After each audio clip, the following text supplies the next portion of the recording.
Assalamu alaikum, dear souls, and welcome back to Soul Healing Poetry. This is episode 23.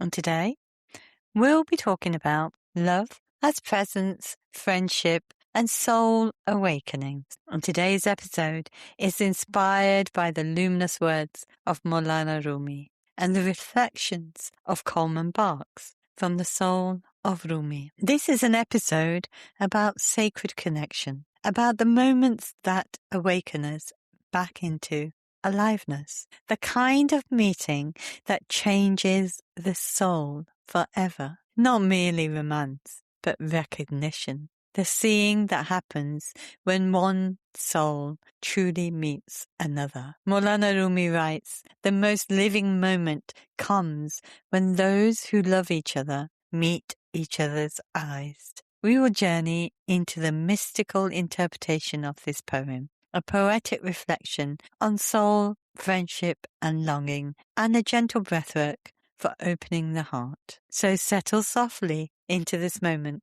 place your hand over your heart, and ask yourself quietly, when was the last time I truly felt seen? Maulana Rumi's poem. The most living moment comes when those who love each other meet each other's eyes, and in what flows between them then. To see your face in a crowd of others, or alone on a frightening street. I weep for that. Our tears improve the earth.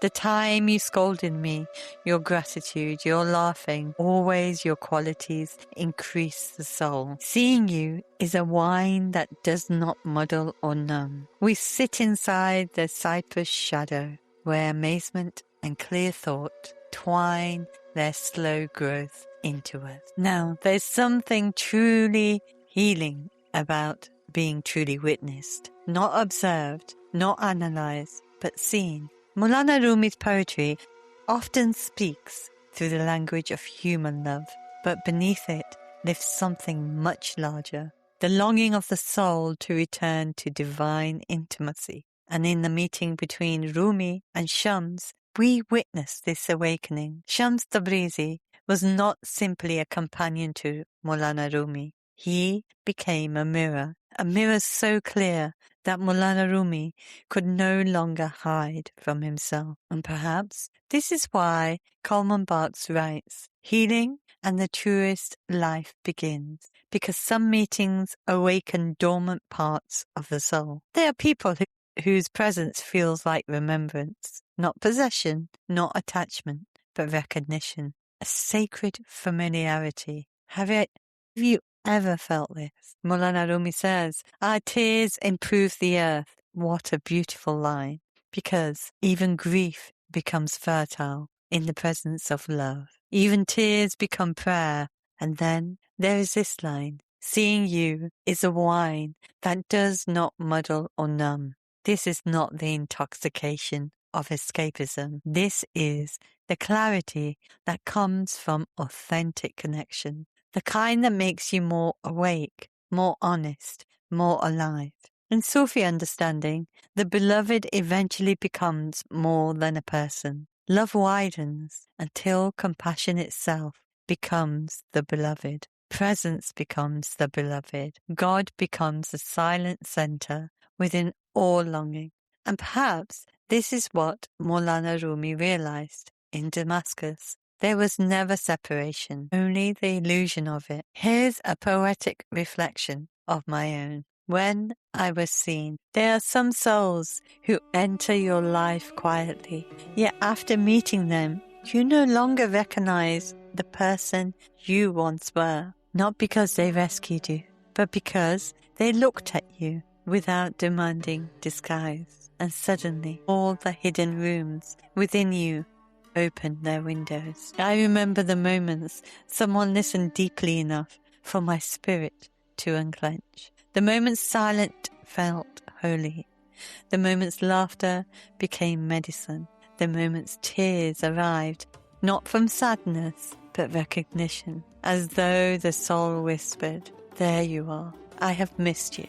Perhaps this is what true love is. Not ownership, not obsession, but sacred witnessing, to sit beneath the cypress shadow with another soul and allow wonder to grow slowly between you. And maybe the deepest friendship is the one that returns us to God. And now we're going to go into a short breath practice. And this breath practice is for softening the armor around the heart. It's not forcing openness, but it's simply allowing yourself to receive presence. If comfortable, close your eyes, relax your shoulders, and let the breath move naturally. Inhale gently through the nose for 4. 1, 2, 3, 4. Hold for 2. And exhale for 6. 6, 5, 4, 3, 2, 1. And again, as you inhale, imagine you're receiving, and as you exhale, you're softening. Inhale through the nose for 4. 1, 2, 3, 4. Hold for 2. And exhale slowly for 6. 6, 5, 4, 3, 2, 1. Now imagine someone whose presence brought you peace, not attachment, not longing, just warmth.